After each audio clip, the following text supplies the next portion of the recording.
Mi hermana arruinó por accidente mi fiesta de revelación de género. Y luego dijo, siempre puedes tener otro bebé. Pero el detalle era que este no era su primer accidente. Anunció mi embarazo por accidente en el Día de Acción de Gracias. Publicó por accidente las fotos del ultrasonido en Facebook, antes de que yo siquiera se lo hubiera contado a la familia de mi esposo. Así que en nuestra fiesta de revelación de género, la hicimos prometer que no habría accidentes. Mi esposo y yo habíamos llamado a todos para que vieran cómo cortábamos el centro de un pastel blanco y alto para revelar el relleno rosa o azul de adentro. Pero justo cuando el fotógrafo empezaba la cuenta regresiva, mi hermana se adelantó, inclinándose sobre la mesa para conseguir un mejor ángulo, y golpeó por accidente el soporte del pastel con el codo. El pastel se volcó y se partió sobre la mesa, y antes de que nadie pudiera reaccionar, ella empezó a gritar, ¡Es niña! ¡Es niña! Se dio la vuelta y abrazó a mi esposo mientras yo me quedaba ahí parada, sosteniendo el cuchillo sobre un pastel arruinado. Estaba furiosa y llorando, y le grité a mi hermana que se fuera. Sin embargo, mi familia salió instantáneamente en su defensa. Tu hermana solo está entusiasmada, dijo mi madre. Tomé prestado un micrófono que se estaba usando para la música y me volví hacia mi hermana. Discúlpate, exigí entre lágrimas, ignorando a mi mamá. Mi hermana puso los ojos en blanco. Ya dije que lo sentía. Ahora estás haciendo las cosas incómodas. Mira lo incómodo que se ve todo el mundo, dijo, como si de verdad le preocuparan los demás. Intenté explicarle que solo teníamos una revelación de género, que ese momento nunca lo íbamos a recuperar, pero levantó la mano frente a mi cara y me cortó. Bien, lo siento. Fue un accidente. Solo estoy emocionada por mi primera sobrina mientras tú estás siendo una aguafiestas enorme. Pero antes de que pudiera abrir la boca para responder, mi madre se acercó con una sonrisa forzada. Prácticamente te crió cuando yo trabajaba dobles turnos. Deberías estar agradecida, honestamente. Me alejé después de eso. Ya había recibido mi disculpa y decidí ser la mejor persona, pero no debía haber sido tan amable. Al día siguiente, me enteré de que mi hermana se había autonombrado coanfitriona de mi próximo baby shower sin decírmelo. Había cambiado muchos detalles de la fiesta, de verde salvia a rosa fuerte, de un brunch a un evento nocturno. Se aseguró de que fuera la fiesta que ella siempre había querido. Y como si las cosas no pudieran empeorar, mi hermana se presentó en el lugar del baby shower usando exactamente el mismo vestido que yo había elegido. Ay, pensé que todos usaríamos esto. Perdón, se rió tontamente. Pero eso era una mentira descarada. Había llamado a mi esposo para preguntarle qué me iba a poner, fingiendo que quería coordinar, pero no igualar, aunque eso ni siquiera fue lo que más me molestó. Durante la fiesta, se puso de pie para dar un discurso que nadie le pidió. Muchas gracias a todos por venir a esta fiesta. Significa mucho para mí que estén tan emocionados de conocer a la bebé Juniper como yo, anunció frente a todos. La sala se quedó en silencio. No le habíamos dicho el nombre a nadie, ni siquiera lo habíamos decidido nosotros. Estaba escrito en nuestro diario privado del bebé que guardábamos en la mesita de noche de nuestro cuarto, lo cual solo podía significar una cosa. Había estado en nuestro cuarto durante una de sus visitas y había revisado nuestras cosas sin permiso. Me puse de pie despacio. No estás invitada a la sala de parto. Todos contuvieron la respiración mientras su cara se ponía roja. No me puedes impedir el nacimiento de mi sobrina, jadeó. Obsérvame, la mitad de la familia se fue con ella.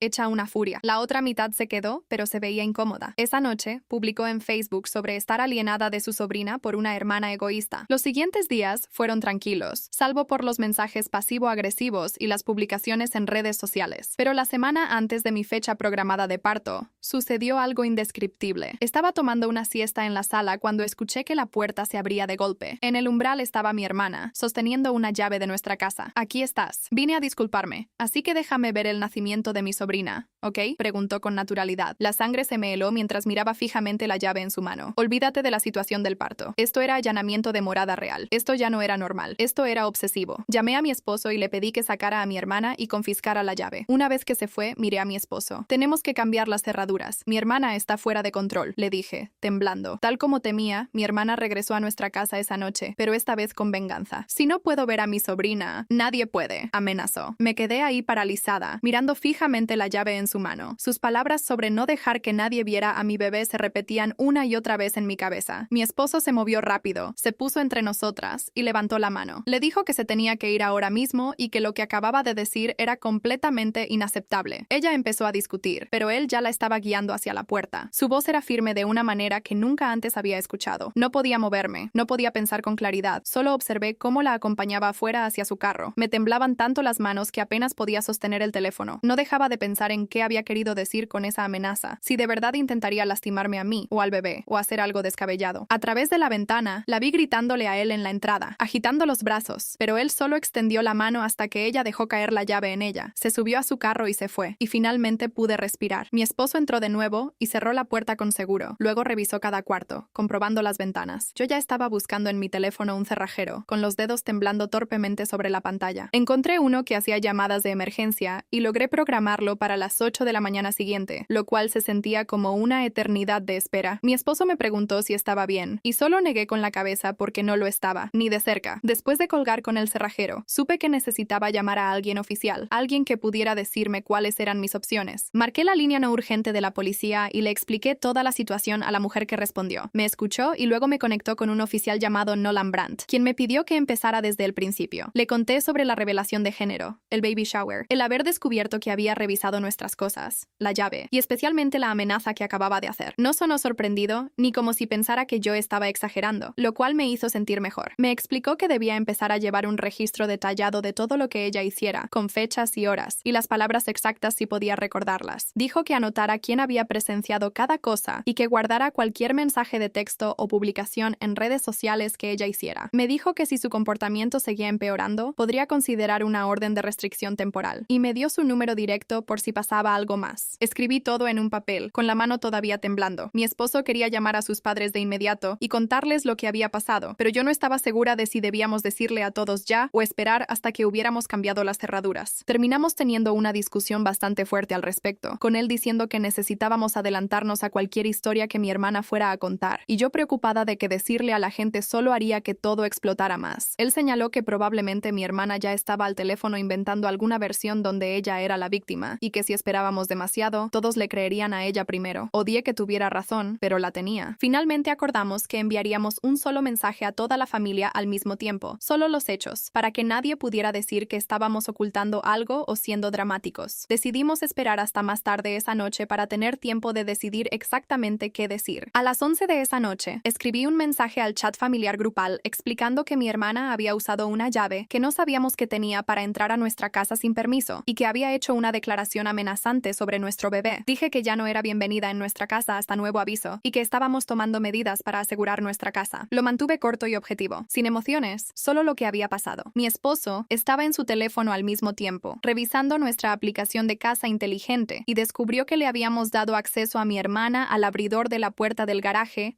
hacía meses, cuando ayudaba con algunas entregas. Le quitó el acceso y luego revisó cada otro punto de entrada que pudiéramos controlar a través de la aplicación. Cambiamos el código del teclado junto a la puerta lateral y nos aseguramos de que todos los permisos de la aplicación estuvieran bien cerrados. Mi teléfono empezó a vibrar con respuestas casi de inmediato, pero lo puse boca abajo y no miré. Traté de irme a dormir, pero no podía dejar de escuchar ruidos. Cada pequeño crujido de la casa acomodándose, cada carro que pasaba, cada rama que golpeaba la ventana me hacía pensar que ella estaba regresando. No dejaba de imaginarme que probaba su llave en la cerradura y se enojaba cuando ya no funcionaba, luego que intentaba romper una ventana o forzar una puerta. Terminé en el sofá con todas las luces de la sala encendidas, envolviéndome en una cobija aunque no tenía frío. Mi esposo salió alrededor de las 2:00 de la mañana y me encontró ahí, y ni siquiera intentó convencerme de volver a la cama. Solo empezó a hacer rondas por la casa, revisando cada seguro de ventana y de puerta una y otra vez. Me dormité tal vez 20 minutos, y luego me desperté de golpe, convencida de que había escuchado algo. Esto siguió hasta que empezó a salir el sol, y finalmente me sentí lo bastante segura como para cerrar los ojos por más de unos minutos. El cerrajero llegó justo a las 8, como había prometido, y se puso a trabajar de inmediato. Cambió las cerraduras de la puerta delantera y trasera. Luego mi esposo preguntó sobre seguridad adicional, así que el hombre instaló unas pesadas barras de cerrojo que se pueden deslizar desde adentro. También puso sensores de ventana que enviarían alertas a mi teléfono si alguna ventana se abría. Lo vi quitar las cerraduras viejas y se sintió como ver cadenas siendo retiradas. Aunque estaba tan cansada, todo el cuerpo me dolía. La espalda me estaba matando por la horrible noche en el sofá y apenas podía pararme derecha, pero no me importó porque al menos ahora mi hermana no podía simplemente entrar cuando quisiera. El cerrajero probó todo 2 veces y nos mostró cómo funcionaban todas las cerraduras nuevas. Luego nos entregó las únicas copias de las nuevas llaves. Después de que se fue, mi esposo y yo nos quedamos ahí parados mirando las cerraduras nuevas por un minuto, los dos demasiado cansados como para siquiera hablar. Alrededor de las 10:30 de esa mañana, el oficial Brandt me volvió a llamar para ver cómo estaba. Le conté sobre el cerrajero y las medidas de seguridad nuevas, y dijo que eso había sido inteligente. Luego me explicó lo que pasaría si decidía solicitar una orden de restricción temporal. Me explicó que tendría que ir al juzgado y llenar papeles describiendo el patrón de comportamiento y por qué me sentía amenazada. Dijo que un juez lo revisaría y decidiría si otorgar una orden temporal, y luego habría una audiencia más adelante donde ambas partes podrían presentar su caso. Me dijo que siguiera guardando cada mensaje de texto, cada mensaje de voz, cada publicación de Facebook, cualquier cosa que mi hermana enviara o publicara. También sugirió que hablara con mis vecinos y preguntara si habían visto algo inusual cerca de mi casa, como el carro de mi hermana pasando o ella caminando alrededor de la propiedad. Escribí todo, aunque la mano se me estaba acalambrando por el agotamiento. Justo después de colgar con el oficial Brandt, llamé al hospital donde planeaba dar a luz. Me transfirieron varias veces antes de terminar hablando con una enfermera llamada Cora Vance en la unidad de labor y parto. Le expliqué toda la situación y pregunté qué se podía hacer para evitar que mi hermana apareciera cuando estuviera en trabajo de parto. Cora no sonó nada sorprendida, como si ya hubiera lidiado con este tipo de cosas antes. Me dijo que podía configurar un sistema de contraseña en mi expediente para que nadie pudiera obtener ninguna información sobre mí sin saber la contraseña, ni siquiera si había sido admitida. Dijo que agregaría el nombre de mi hermana a una lista específica de no visitante y que se notificaría a seguridad. Me explicó que la unidad de labor y parto permanece cerrada y hay que ser autorizado para entrar, y sin la contraseña nadie iba a poder pasar por esas puertas. Sentí una enorme ola de alivio porque al menos esa era una cosa de la que ya no tenía que preocuparme. Cora me dio su extensión directa y me dijo que la llamara si tenía otras preocupaciones o necesitaba actualizar el plan de seguridad. Esa tarde, mi madre llamó y casi no contesté, pero pensé que debía escuchar lo que tenía que decir. Empezó diciendo que mi hermana estaba muy herida y que necesitaba entender que solo estaba emocionada por su primera sobrina. Le dije que allanar la casa de alguien y amenazar a su bebé no tenía que ver con emoción, tenía que ver con control. Dijo que estaba exagerando por las hormonas y que lo entendería cuando me calmara. Sentí que mi presión subía y le dije que esto no tenía nada que ver con hormonas y todo que ver con que mi hermana estaba cruzando líneas serias. Empezó con su discurso de siempre sobre cómo sigue siendo mi hermana, y la familia perdona a la familia, y simplemente le colgué. No pude seguir escuchándola poner excusas por ella, no después de todo lo que había pasado en las últimas 24 horas. A la mañana siguiente, me desperté en el sofá con el cuello dolorido y todo el cuerpo rígido. Agarré mi teléfono y lo primero que vi fue una notificación de Facebook. A la mañana siguiente, me desperté en el sofá con el cuello dolorido y todo el cuerpo rígido. Agarré mi teléfono y lo primero que vi fue una notificación de Facebook. Mi hermana había publicado algo a las 2 de la mañana que decía: "Es triste cuando algunas personas cortan a la familia por simples malentendidos en lugar de elegir el perdón". Tomé una captura de pantalla de inmediato y la guardé en una carpeta de mi teléfono etiquetada Evidencia, con la fecha y hora visibles. Se sentía un poco mezquino estar coleccionando capturas de pantalla así, pero el oficial Brandt me había dicho que documentara todo, así que eso era lo que hacía. Agregué una nota en mi teléfono sobre quién podría haber visto la publicación y cuándo se hizo. Mi esposo bajó alrededor de las 7 y me encontró todavía en el sofá, revisando mi teléfono.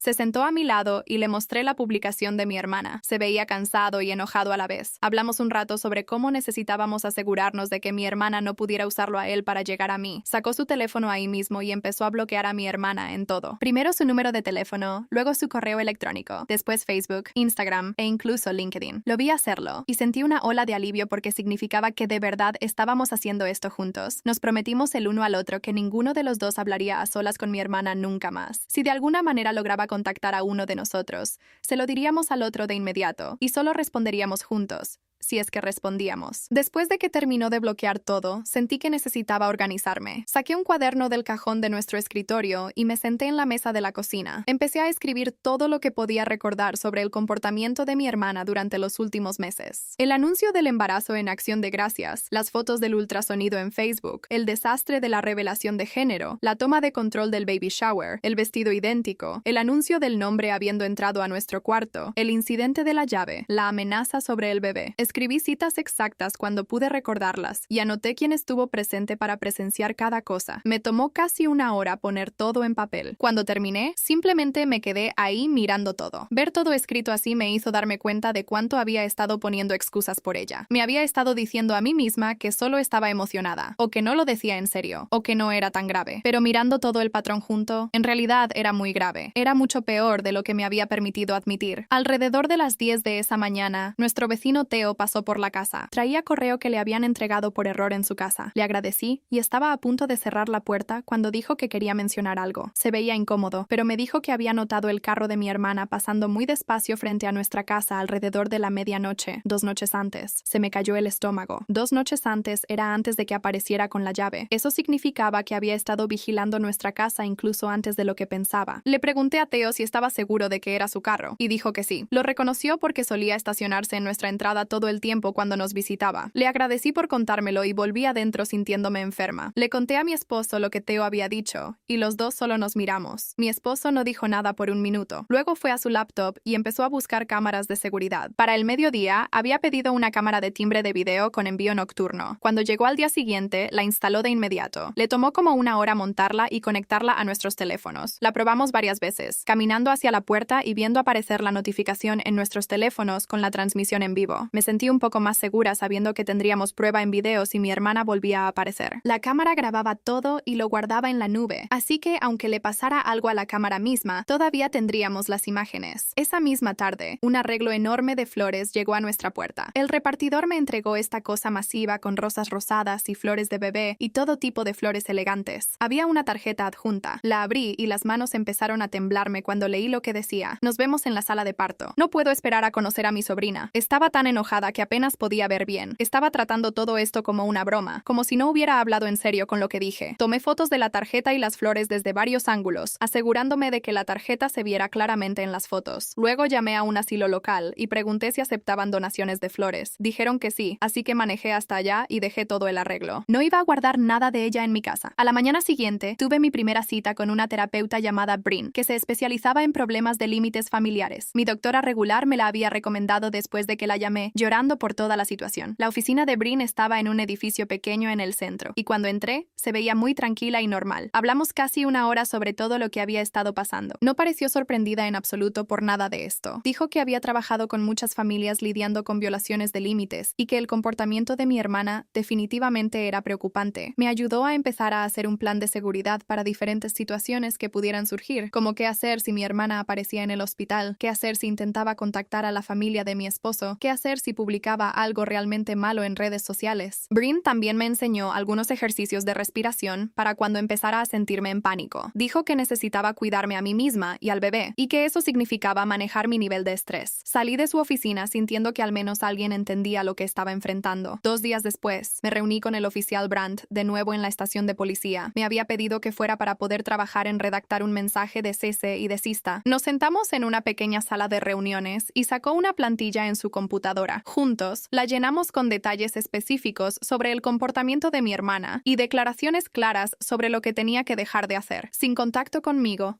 sin venir a mi casa, sin intentar visitarme en el hospital, sin publicar sobre mí o mi bebé en redes sociales. El oficial Brandt dijo que no lo íbamos a enviar todavía. Quería que lo tuviera listo por si necesitaba solicitar una orden de restricción más adelante. Si de verdad necesitaba solicitarla, ayudaría a mi caso mostrar que había intentado otros pasos primero. Guardó el documento y me lo envió por correo. Esa tarde, llamé al hospital donde planeaba dar a luz. Pedí hablar con la unidad de labor y parto y me transfirieron con la enfermera Cora otra vez. Esta era mi cita de preadmisión, donde revisamos todos los asuntos médicos, pero también quería finalizar el plan de seguridad. Cora y yo establecimos una palabra clave que usaría cuando llegara en trabajo de parto. La palabra clave era brújula, porque era aleatoria, y mi hermana nunca la adivinaría. Cora explicó de nuevo que su equipo de seguridad lidiaba con situaciones familiares difíciles todo el tiempo. Me prometió que sin mi palabra clave y permiso explícito, nadie iba a pasar por esas puertas cerradas, ni siquiera si decían ser familia, ni siquiera si armaban una escena. Me dio su número directo otra vez y me dijo que la llamara si algo cambiaba o si tenía nuevas preocupaciones. Justo cuando empezaba a sentir que tal vez tenía las cosas bajo control, mi teléfono sonó desde un número que no reconocí. Casi no contesté, pero pensé que tal vez era algo importante, como el hospital llamando desde otra línea o la policía con una actualización. Contesté e inmediatamente escuché la voz de mi hermana. Ni siquiera dijo hola, simplemente empezó de golpe. Dijo que estaba destruyendo a la familia. Dijo que le estaba rompiendo el corazón a mamá. Dijo que estaba siendo egoísta y cruel y que me iba a arrepentir de esto. Siguió y siguió hablando y podía sentir cómo me subía la presión. Se me puso caliente la cara, y el corazón se me empezó a acelerar. Traté de decir algo, pero ella seguía hablando. Finalmente le colgué justo a mitad de una frase. Me quedé ahí sentada, sosteniendo el teléfono y temblando. Mi esposo se acercó y preguntó qué pasaba. Le dije que mi hermana había llamado de un número nuevo, y se veía tan enojado. Tomó mi teléfono y también bloqueó ese número. Luego me hizo sentarme y hacer los ejercicios de respiración que Bryn me había enseñado, hasta que mi ritmo cardíaco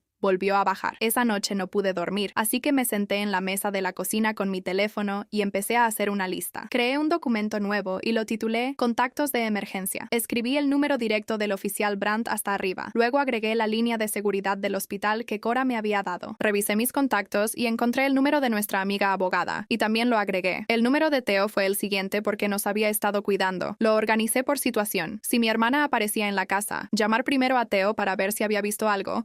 Luego llamar a la policía. Si pasaba algo en el hospital, llamar a Cora y a seguridad. Si necesitábamos asesoría legal, llamar a la abogada. Solo tenerlo escrito me hizo sentir que tenía algo de control sobre lo que pudiera pasar. A la mañana siguiente, mi esposo bajó las escaleras viéndose molesto y sosteniendo su teléfono. Me mostró un correo que había llegado a su dirección de trabajo durante la noche. Era de mi hermana. El asunto decía, información importante sobre tu esposa. Y cuando lo abrí, las manos empezaron a temblarme. Había escrito este largo mensaje sobre cómo yo claramente estaba teniendo una crisis nerviosa por las hormonas del embarazo. Dijo que mi esposo necesitaba proteger a nuestra hija de mi comportamiento inestable. Afirmó que estaba manteniendo al bebé alejado de la familia que la amaba y que el aislamiento era una señal de psicosis posparto, aunque ni siquiera había dado a luz todavía. Terminó diciendo que estaba disponible para ayudarlo a conseguirme el tratamiento que desesperadamente necesitaba y que estaría feliz de intervenir y cuidar al bebé mientras yo me recuperaba. Mi esposo se veía avergonzado y me dijo que le preocupaba que sus compañeros de trabajo lo hubieran visto en su bandeja de entrada. Me reenvió el correo para que pudiera guardarlo. Luego envió un mensaje a su departamento de recursos humanos explicando la situación. Agregó a mi hermana a su filtro de spam y bloqueó su dirección de correo. Guardé el correo en mi carpeta de evidencia con una captura de pantalla y la fecha. Esa tarde, nos sentamos juntos en el sofá y mi esposo se volteó para mirarme de frente. Tomó mis manos y me dijo que estaba completamente de mi lado y que nadie lo iba a hacer dudar de eso. Dijo que ver cómo el comportamiento de mi hermana empeoraba cada vez más en realidad le había demostrado que yo había sido demasiado paciente con ella, no demasiado dura. Me dijo que estaba orgulloso de mí por proteger a nuestra familia y que haría lo que fuera necesario para mantenernos a salvo. Empecé a llorar porque había estado tan asustada de que la campaña de mi hermana funcionara y de que él empezara a cuestionar si yo estaba exagerando. Escucharlo decir esas cosas hizo que me sintiera menos sola. Mi siguiente cita de terapia fue 2 días después y llevé toda la evidencia nueva conmigo. Bryn revisó el correo de trabajo y las capturas de pantalla de las llamadas y publicaciones de mi hermana. Me ayudó a entender algo en lo que no había pensado realmente antes. Dijo que estaba de duelo por la hermana que deseaba haber tenido, no por la que realmente tenía. Me explicó que era totalmente normal sentirse triste por imponer límites, incluso cuando eran absolutamente necesarios para la seguridad. Dijo que el duelo no significaba que estuviera tomando la decisión equivocada, solo significaba que era humana y que había tenido esperanzas de algo diferente. Eso tuvo mucho sentido para mí porque a veces sí me sentía triste, aunque sabía que estaba haciendo lo correcto. No estaba triste por perder la presencia de mi hermana real, porque eso siempre había sido estresante y competitivo. Estaba triste por perder la idea de tener una hermana normal que estuviera feliz por mí. Bryn me enseñó que podía llorar esa pérdida mientras seguía protegiéndome a mí misma y a mi bebé. La mañana después de esa sesión de terapia, Theo tocó nuestra puerta viéndose muy incómodo. Mi esposo lo dejó entrar y Theo sacó su teléfono. Dijo que se sentía raro mostrándome esto, pero pensó que necesitaba saberlo. Abrió la aplicación de su cámara de seguridad y me mostró grabaciones de hacía 3 noches. La marca de tiempo decía que era alrededor de las 2 de la mañana. En el video, podía ver a mi hermana caminando lentamente alrededor de nuestra casa. Se acercó a diferentes ventanas y miraba adentro, poniendo las manos alrededor de la cara para ver a través del vidrio. Intentó abrir la reja lateral hacia nuestro patio trasero, pero estaba cerrada con seguro. Caminó hacia el frente y se quedó parada en el porche un rato, solo mirando fijamente nuestra puerta. Me sentí enferma viéndolo. Esto no era solo aparecer durante el día o enviar mensajes. Esto era merodear alrededor de nuestra casa en medio de la noche, mirando por nuestras ventanas. Theo dijo que su cámara tenía alertas de movimiento, y así fue como lo había notado. Se ofreció a enviarme las imágenes y de inmediato dije que sí. Las guardé en mi carpeta de evidencia y le agradecí por decírmelo, aunque era incómodo. Después de que Theo se fue, mi esposo y yo nos miramos y estuvimos de acuerdo en que teníamos que ir a la estación de policía de inmediato. Manejamos hasta allá esa tarde y preguntamos por el oficial Brandt. Salió a recibirnos y nos llevó a una pequeña sala de reuniones. Nos sentamos y le mostré todo lo que había recopilado: los correos, los mensajes de texto, las publicaciones de Facebook, las llamadas de mi hermana, las imágenes de seguridad de Theo mostrando a mi hermana merodeando alrededor de nuestra casa de noche. El oficial Brandt fue muy amable, pero también profesional. No actuó sorprendido ni como si yo estuviera exagerando. Simplemente registró todo cuidadosamente en su sistema. Hizo notas sobre el patrón de comportamiento y cómo estaba empeorando. Anotó específicamente las imágenes de la cámara del vecino y las declaraciones amenazantes que mi hermana había hecho. Explicó que todo esto iba a formar parte de un reporte oficial y que podría usarlo si necesitaba solicitar una orden de restricción. Nos agradeció por documentar todo tan minuciosamente y dijo que ese tipo de evidencia hacía una gran diferencia en estos casos. Esa noche estaba revisando Facebook antes de dormir y vi que mi hermana había hecho una nueva publicación pública. Se me cayó el estómago cuando la leí. Había escrito el nombre del hospital específico donde planeaba dar a luz. Dijo que estaría ahí sin importar lo que nadie dijera, porque nadie podía impedir que una tía conociera a su sobrina. Etiquetó a varios miembros de la familia en la publicación. De inmediato tomé una captura de pantalla y luego llamé a Cora en pánico. Era tarde, pero me había dicho que llamara a cualquier hora si pasaba algo. Cora contestó y escuchó mientras le explicaba sobre la publicación de Facebook. Me dijo que no me preocupara y que lo íbamos a manejar. A la mañana siguiente, Cora me volvió a llamar y dijo que había coordinado con seguridad del hospital. Estaban agregando una marca especial a mi expediente en el sistema. La marca significaba que si alguien llamaba o se presentaba preguntando por mí, el personal ni siquiera confirmaría que yo era paciente ahí. Solo dirían que no podían dar esa información. Cora explicó que lidiaban con situaciones domésticas y casos de acoso bastante seguido y que se tomaban la seguridad de los pacientes muy en serio. Dijo que el equipo de seguridad estaba entrenado para este tipo de cosas y que se asegurarían de que mi hermana no pudiera pasar las puertas cerradas de la unidad de labor y parto. Saber que el hospital tenía un plan hecho me hizo sentir un poco mejor. 2 días después, recibí un mensaje de texto de mi madre que casi borré sin leer, pero lo abrí y vi que me había enviado una invitación formal. Era para una reunión familiar en la casa de mis padres la semana siguiente. La invitación la llamaba una intervención familiar para resolver este malentendido. Dijo que todos estarían ahí y que podíamos hablar con calma y resolver esto. Parte de mí sintió esa atracción de ir porque todavía quería arreglar las cosas de alguna manera. Quería que hubiera una forma de que esto estuviera bien, pero sabía que no. Llamé a mi esposo y le leí la invitación. Dijo que sonaba a trampa. Llamé a Breen y estuvo completamente de acuerdo. Dijo que entrar a una sala llena de gente que ya había decidido que yo estaba equivocada solo les daría la oportunidad de atacarme en grupo y presionarme. Me recordó que ya había intentado poner límites varias veces y que mi familia los había ignorado cada una de esas veces. Una intervención no iba a cambiar eso. Le respondí a mi madre por texto y declinar la invitación. Luego tomé una captura de pantalla y la agregué a mi carpeta de evidencia como más prueba de la campaña de presión. En mi siguiente sesión de terapia con Breen, trabajamos en algo práctico. Dijo que necesitaba un guión simple que pudiera usar si algún miembro de la familia lograba tenerme al teléfono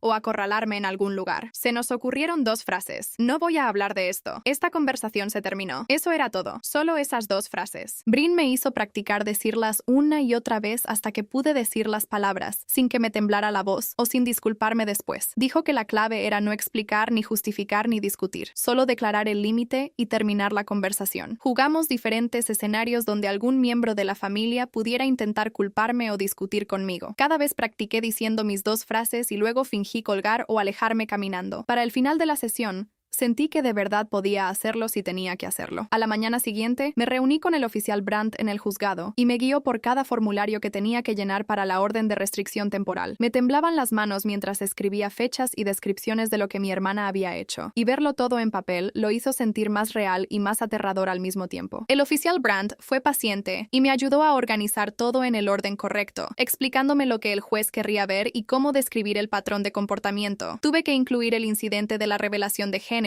el anuncio del nombre en el baby shower, la entrada no autorizada con la llave, la amenaza que hizo, y todas las publicaciones de Facebook. Después de terminar el papeleo principal, el oficial Brandt me llevó a la casa de Theo para que pudiera firmar una declaración notariada sobre lo que había presenciado. Theo había anotado las fechas y horas en que vio el carro de mi hermana pasando frente a nuestra casa y las imágenes de seguridad de ella tratando de mirar por nuestras ventanas. Tener a un vecino dispuesto a poner su nombre en un documento oficial lo significaba todo, porque probaba que yo no me lo estaba inventando ni siendo dramática. Notaríamos la declaración de Theo en el banco y la agregamos a mi expediente. De vuelta en el juzgado, tuve que usar el baño. Y fue ahí cuando todo me golpeó de una vez. Me encerré en un cubículo y lloré tan fuerte que pensé que podría vomitar. Esta era mi hermana. Estaba presentando papeles legales para obligar a mi propia hermana a mantenerse alejada de mí. Pero me recompuse. Me lavé la cara y volví a salir para entregar todos los formularios a la oficina del secretario. El secretario revisó todo y lo selló como recibido. Y el oficial Brandt me dijo que había hecho un buen trabajo y que esto era lo correcto. Esa tarde, alrededor de las 8, 2 oficiales de policía tocaron nuestra puerta y casi me da un infarto, pensando que algo terrible había pasado. Pero explicaron que alguien había llamado para pedir una revisión de bienestar, alegando que estaban preocupados por una mujer embarazada retenida en contra de su voluntad en nuestra dirección. Los oficiales fueron muy amables y se disculparon cuando se dieron cuenta de que era un reporte falso. Podían ver que yo estaba bien, que mi esposo no me tenía prisionera y que nuestra casa era segura y normal. Uno de los oficiales me dijo que iban a anotar en su sistema que esto parecía ser una llamada malintencionada, probablemente de mi hermana tratando de causar problemas. Dijo que las revisiones de bienestar falsas en realidad eran un delito y que si volvía a pasar, investigarían quién había hecho la llamada. Después de que se fue,